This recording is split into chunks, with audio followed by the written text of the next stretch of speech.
Hello there and welcome to the channel, and in this video we're going to be talking about how to grow the Leucadendron argentuem, otherwise known as the silver tree. The silver tree is an absolutely stunning plant. You don't really see it much around the UK, although there are some growers around Cornwall where it's gets very light frost, and it's even growing quite happily on the island of Tresco. It's absolutely wonderful. It's a bit of history with the name. Leucadendron argentuem. The argentuem means silver from the Latin argentum, and the leucodendron bit is actually Greek, because they love to mix up the Greek and the Latin, these naming boffins. So leuco is Greek for white, and dendron meaning tree, white tree. So white tree, silver tree. It's pretty obvious why it's called that when you see it. Absolutely, it's a beautiful thing. If you haven't seen one before, you're going to have a surprise when you see this thing. Where do I start? Let's give you a little bit of history for it.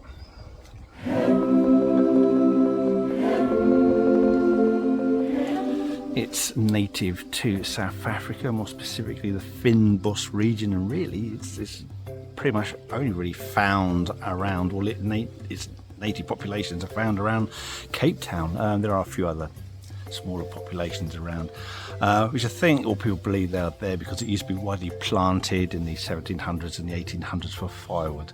But now a lot of these populations they've gone through forestation, they've gone through urbanization, so there's very, very few of these plants around. They are indeed both rare and endangered, which is such a shame. And they're difficult to keep going because they're quite short-lived as a plant. They only grow for about 20 years, and they go through this cycle of in order for the seeds to be released, in order to make them viable and germinate, they've got to go through like natural forest fires. So they need to be, so the few plants you've got, you need to set fire to them or kill them all off, and then hopefully you'll get some new ones coming through, although they can be propagated through cuttings, like tip cuttings at the end. Yeah, so it's the problems don't start there, because now we're going to talk about how to grow it. Oh, this is great fun. Very challenging. Leucadendron argentuem is from the family Proteaceae. So yes, it is effectively a big tree-growing protea, and you can recognise the leaf shape, you can recognise the flowers, and it's a plant, I believe it's dioecious, so you'll have the male flowers on one plant, female flowers on another plant. So it's only the female flowers that will produce the seed. Now they do have this reputation for being difficult to grow, and a lot of that is down to the roots and fungal infections like Phytophthora.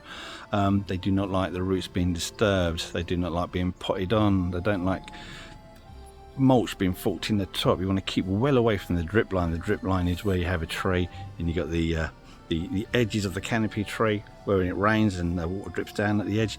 Anywhere inside that, you leave alone. It just doesn't like it. Any damage, any breakages in the root, it can allow these fungal infections to get in, and by the time you recognise that your plant has got an infection, it's already too late, and you just don't do it. But let's assume you've managed to get hold of one.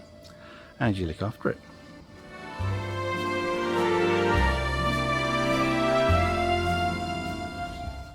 Leucadendron argentuem likes to be grown in full sun. It does really well when grown on a slope. It does really well grown in a maritime situation. Now just beware, because of its susceptibility to root funguses. It does not like waterlogged soils, it does not like soggy soils. It does like to have access to water, but your soil has got to be extremely well drained. Where in its native habitat it tends to be like clay over granite, very much like the geology around the Isles of Scilly and Penzance and all of that, so perfect conditions.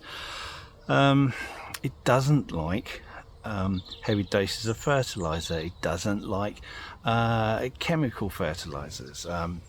What it does like is when your pre-planting is when you're digging your hole up, put down a load of well rotted farm manure and dig that in fully. But yeah, sandy, well draining, perline, all that stuff that, you know, so the roots can get access to water, but there's plenty of air pockets within the soil substrate itself, so it's never waterlogged, which you know, get that right, it actually grows really easily.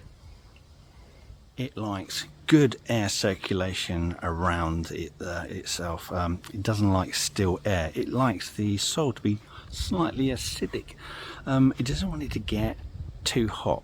Around the Cape, you're looking at summer temperatures 27, 28 degrees, and where it's grown successfully on Tresco, maximum temperatures only go up to about 24 degrees Celsius.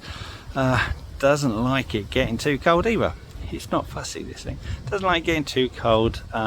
Some people say it doesn't want to take any frost at all, though some of the areas on the Cape you can get some light frosts on there, and the RHS, if you check its the wind's going up, if you check its table of hardiness, you'll see that they got it listed as going down to between 0 degrees and -5 degrees. Oh really? You're risking it when you consider the plant that's so flipping awkward to grow in the first place. Are you really going to start risking planting it somewhere where you're going to start getting heavy frost? I mean, imagine you get like one night of a sharp frost like you get down here on the south coast, and we're pretty mild here, and that's it, that's your Leucadendron dead. It's a challenge, isn't it?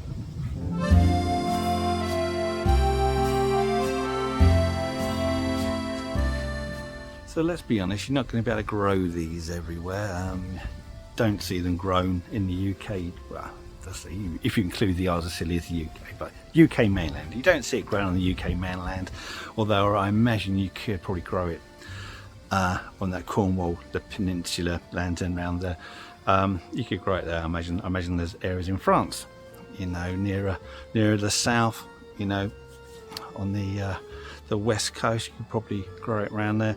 But if you can grow it, you've got those conditions, you've got the free draining, you've got the sun, you've got the maritime exposure, you know, you're growing something that is pretty amazing. It's absolutely gorgeous. So if you have the opportunity, I'd definitely recommend giving that a go.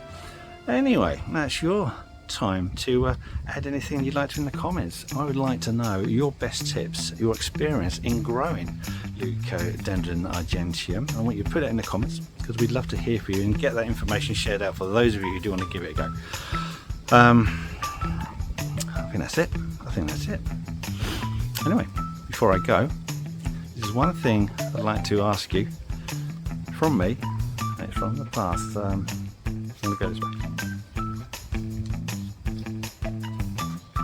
Right, now, just before you go, if you want to see more content, more behind the scenes stuff, and images that I've taken of some weird freaky plants over the years, then you're in luck, because we've created an Instagram page. So you can find the link in our description, you can find the link on our main page, and if I'm clever enough, I might be able to get a link somewhere up there.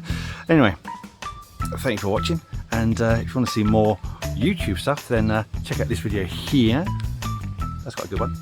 And if it doesn't float your boat, then another one right there. And enjoy these while I've still got the strength, imagination and aptitude to make them. Thank you for watching. Goodbye.